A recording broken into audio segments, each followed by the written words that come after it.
Hello and welcome to Academy for Civil Excellence. As we all know, prelims is around the corner और हम हमेशा बात करते हैं कि prelims के लिए PYQs are a must. So आज की क्लास में we will discuss Buddhism and Jainism, which is the most important topic of ancient history. आज हम इसके कुछ PYQs डिस्कस करेंगे. इन PYQs को कैसे एनालाइज करते हैं मैं आज आपको वो भी बताऊंगी. साथ ही साथ हम बुद्धिज्म एंड जैनिज्म के सोर्सेज के बारे में भी बात करेंगे. देखिए, when it comes to ancient and medieval history, ये सब्जेक्ट एक ऐसा सब्जेक्ट है जिससे हर एस्पिरेंट को डर लगता है due to its vast syllabus and due to uncertainty of the questions and uncertainty of the sources कि कहाँ से कवर करें. इसी की वजह से हर अगले अटेम्प्ट के लिए हम एक नया सोर्स फॉलो करते हैं जिसकी बिल्कुल भी ज़रूरत नहीं है. आज की क्लास में मैं आपको प्रूफ्स के साथ ये दिखाऊंगी कि अगर आप अच्छे से अपने PYQs along with the NCERT और एक आपकी स्टैटिक की जो बुक आप कवर करते हैं नितिन सिंघानिया, अगर आप उसको अच्छे से कवर कर लें तो आप क्वेश्चंस के साथ डील कर पाएंगे. So let's begin. पहला सवाल देखिए 2023 का. The concept of stupa is Buddhist in origin. Second, stupa was generally a repository of relics. Third, stupa was votive and commemorative structure in Buddhist tradition. ये तीनों की तीनों स्टेटमेंट डायरेक्टली आपकी NCERT से है. थीम्स इन इंडियन हिस्ट्री का मैंने क्लिपिंग लगाया हुआ है, आप देख सकते हैं. देखिए, concept of stupa is Buddhist in origin, ये स्टेटमेंट बिल्कुल ही गलत है. डायरेक्टली यहाँ पर NCERT में लिखा हुआ है कि जो स्तूपा को इरेक्ट करने का जो ट्रेडिशन है वो प्री बुद्धिस्ट इन ओरिजिन है, मतलब बुद्धिज्म से पहले वो ओरिजिनेट हुआ था, भले ये कंसेप्ट जो है वो बुद्धिज्म के साथ अटैच्ड हो. Second, stupa was generally a repository of relics, ये स्टेटमेंट बिल्कुल सही है. यहाँ पर क्लियरली मैंशनड है कि ये जो स्तूपा है इसके अंदर बुद्धा के रेलिक्स, मतलब इसके बॉडीली रिमेन्स और ऑब्जेक्ट्स जो उन्होंने यूज़ किए थे यहाँ पर बरी किए गए. और थर्ड स्टेटमेंट में पहले आप वोटिव का मतलब समझिए. वोटिव भी आपकी NCERT के अंदर साइड में एक बॉक्स में मेंशन्ड है कि वोटिव इंस्क्रिप्शंस रिकॉर्ड करते हैं gifts made to religious institutions. अब इसको मैं आपको एक नॉर्मल डे लाइफ से समझाती हूँ. जैसे आप किसी बड़े से टेम्पल में गए होंगे जो नया नया बना होगा, या किसी धर्मशाला में अगर आप गए होंगे तो आपने एक चीज़ नोटिस की होगी कि एंट्री पर या कहीं पर एक वॉल के ऊपर बहुत सारे नाम लिखे होते हैं और सामने उनके लिखा होता है कि इन्होंने कुछ फैंस दान दिए, इन्होंने कुछ चेयर्स दान दी, इन्होंने कुछ पैसे दान दिए, और उस वॉल के ऊपर ये सब एनग्रेव्ड होता है. मतलब इस वॉल के ऊपर जो लिखा होता है कि इन इंसानों ने या इन लोगों ने ये गिफ्ट्स जो हैं डोनेट किए, बस इसे ही बोलते हैं वोटिव इंस्क्रिप्शन. और ये स्टेटमेंट भी बिल्कुल सही है. सो इसका आंसर है B, ओनली 2. मेरे अकॉर्डिंग आगे आने वाले टाइम पे UPSC वोटिव इंस्क्रिप्शंस के ऊपर भी एक अलग क्वेश्चन पूछ सकती है. Moving on to next question. 2013 का सवाल है चैत्याज और विहारास के ऊपर कि इन दोनों के बीच का डिफरेंस क्या है. अब आप देखिए, डायरेक्टली सवाल NCERT से भी और नितिन सिंघानिया से भी. देखिए, इस क्लास का मोटिव मेरा आपको आंसर्स बताना नहीं है, वो आप मुझसे बेहतर समझते हैं. मेरा यहाँ पर काम है आपको ये समझाना कि आपको हर साल एक नए सोर्स के पीछे भागने की ज़रूरत नहीं है. अगर थोड़ा सा अप्लाइड नॉलेज, थोड़ा सा MCQ सॉल्विंग एप्टीट्यूड और NCERTs और अपने स्टैटिक के ऊपर मल्टीपल रिविजन पर अगर आप फोकस रखेंगे तो आप क्वेश्चंस को आराम से डील कर सकते हैं. देखिए, आज मार्केट के अंदर मल्टीपल ट्रिक्स सिखाई जाती हैं आपको क्वेश्चन सॉल्व करने की. ट्रिक का मतलब यहाँ पर तुक्का नहीं है.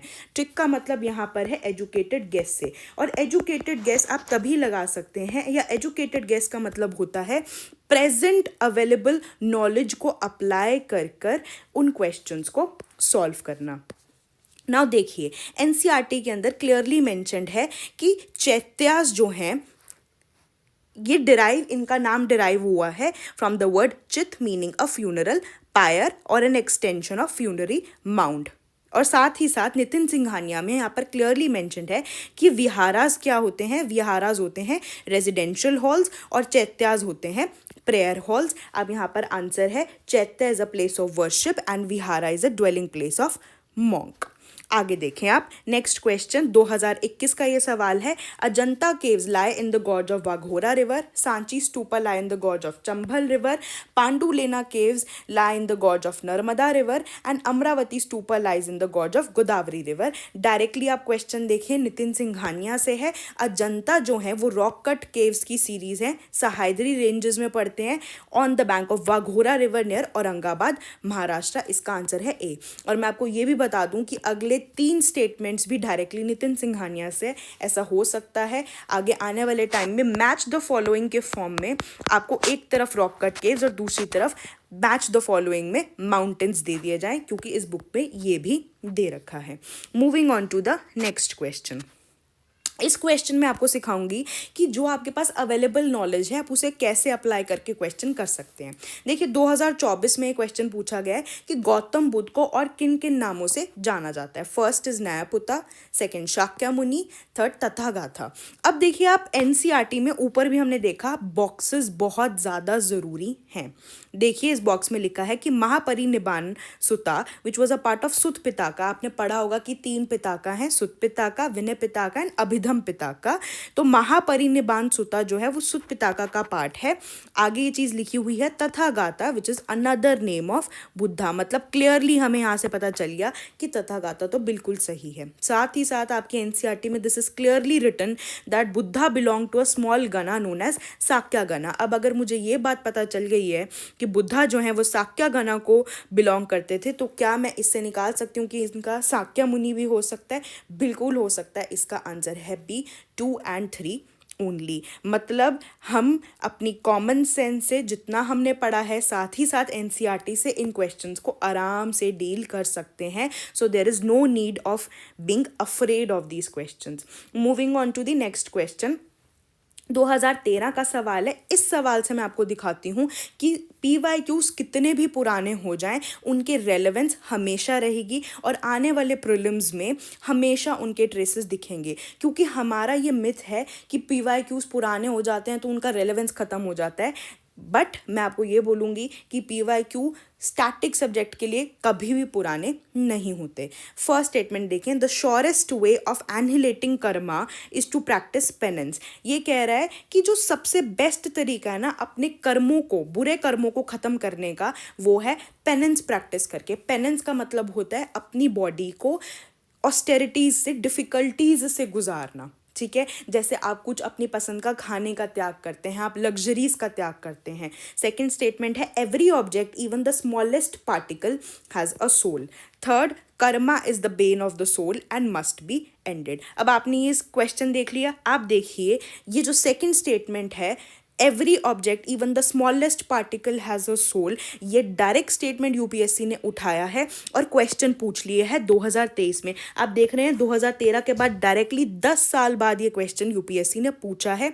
और क्या लिखा है? Souls are not only the property of animal and plant life but also of rocks, running water and many other natural subjects not looked on as living by the other religious sect. यही चीज़ तो यहाँ पर लिखी थी कि every object even the smallest particle has a soul. इसका मतलब हमें यहां पर तो आंसर समझ में आ गया कि इसका आंसर है बी, जैनिज्म। समझ में आ गया। एंड ऊपर वाले क्वेश्चन का आंसर क्या होगा आप मुझे कमेंट सेक्शन में बताएंगे। मेरा काम यहाँ पर आपको ये बात बताना है कि PYQs जब आप एनालाइज करते हैं, क्वेश्चन में आप टॉपिक तो देख ही लेते हैं कि हाँ भाई टॉपिक जो है यानी कि जो थीम है वो बार बार मल्टीपल टाइम्स रिपीट हो रही है, लेकिन हम उनके ऑप्शंस पर ध्यान देना भूल जाते हैं। जबकि PYQ के ऑप्शंस आर इक्वली इम्पॉर्टेंट, क्योंकि यूपीएससी अपने ऑप्शंस के थ्रू ये रिफ्लेक्ट करती है, ये शो करती है कि ये टॉपिक्स पर हमारा ध्यान है या फिर आपने इसे कितने अच्छे से एनालाइज करा है।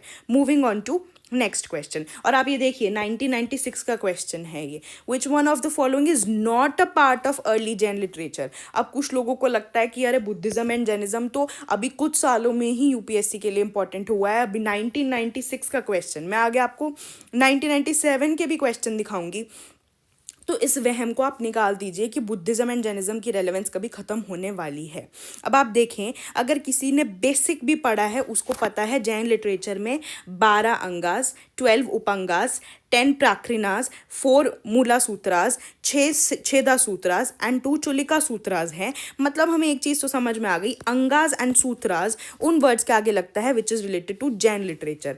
अगर आपको एजुकेटेड गेस लगाना ही था तो आप ये देख सकते थे सूत्रास लगे हुए हैं नाम के आगे, तो इसका आंसर होगा 10A थेरिका था।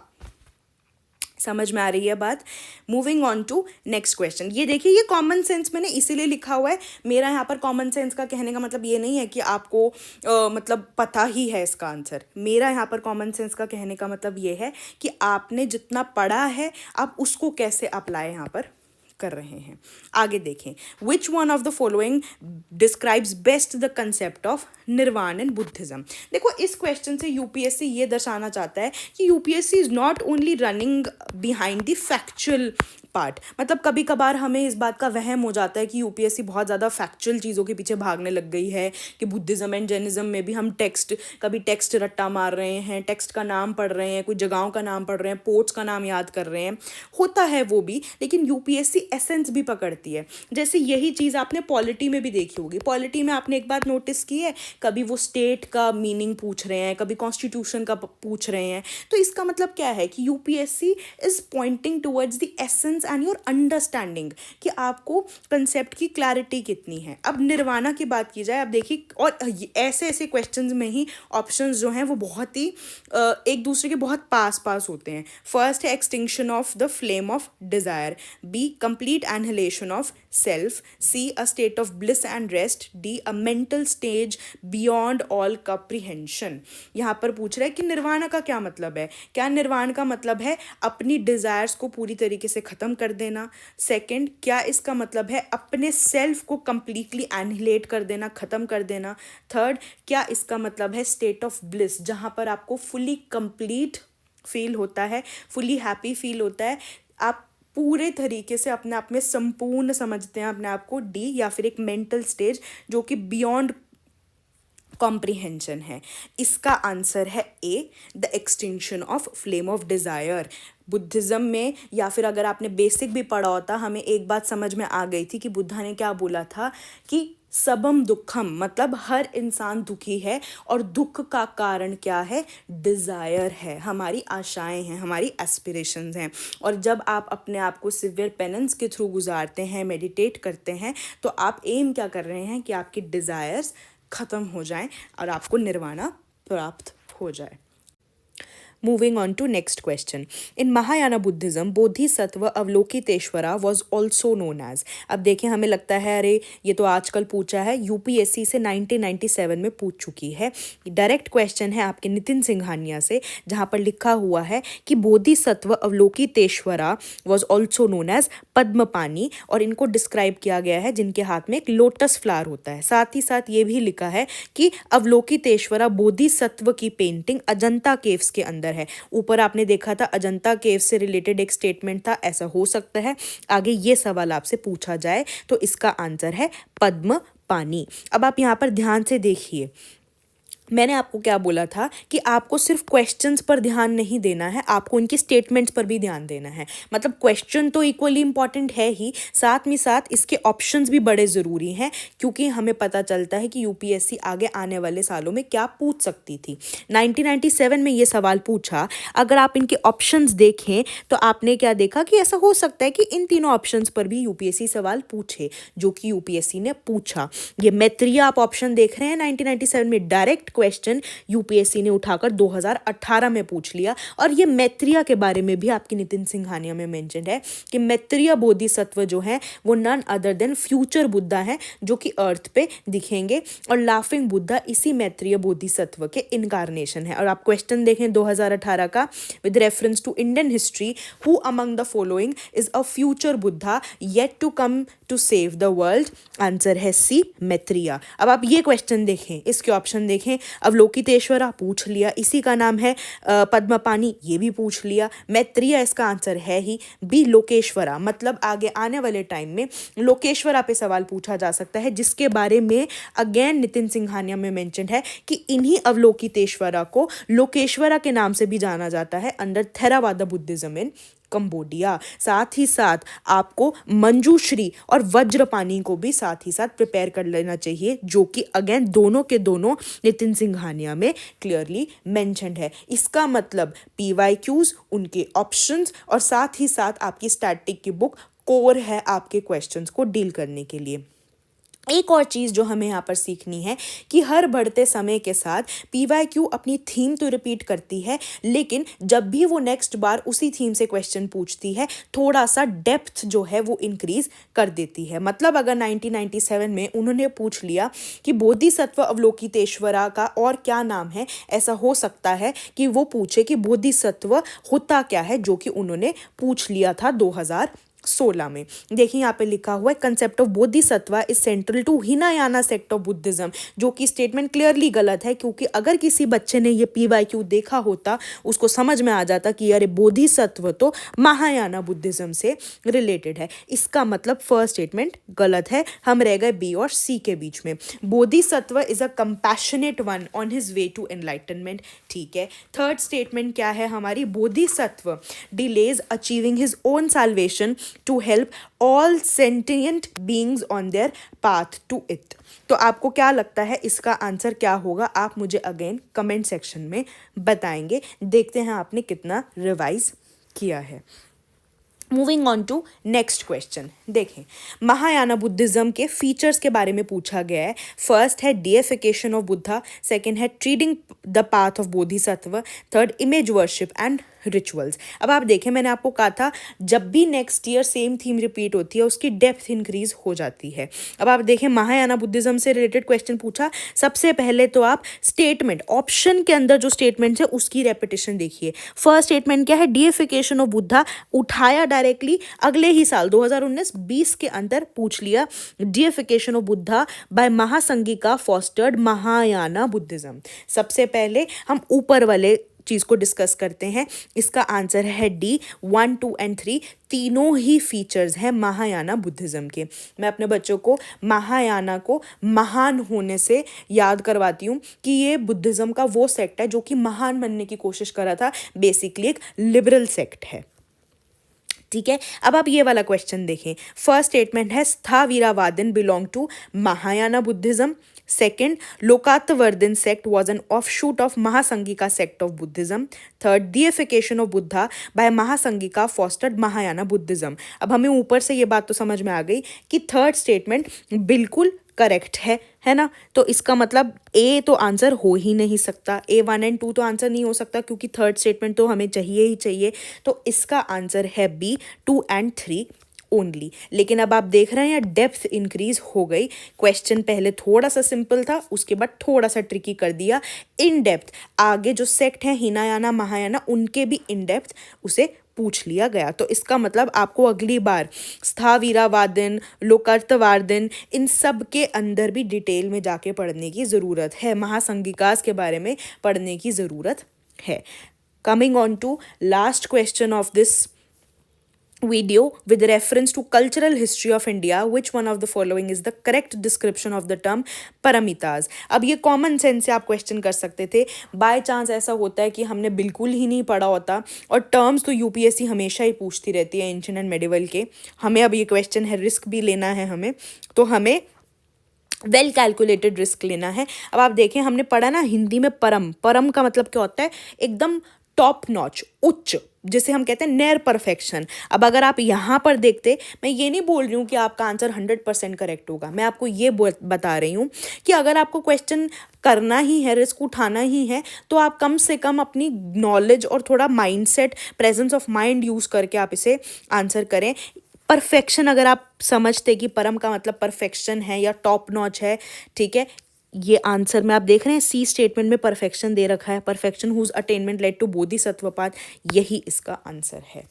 तो आपको समझ में आ गई होगी ये बात that NCERT's applicable and application of your present knowledge, ठीक है, नितिन सिंघानिया और उसकी मल्टीपल रिवीजन ही आपको इस टॉपिक के PYQs को और आने वाले सवालों को डील करने में मदद कर सकती है। इसीलिए कोई नया सोर्स ना उठाएं, अपनी रिवीजन पे भरोसा रखें। और ये स्टेटमेंट बिल्कुल सही है कि मिनिमम रिसोर्सेज मैक्सिमम रिवीजन, यही है आपका प्रीलिम्स का इकलौता मंत्र। Thank you so much. Please follow us for more such content.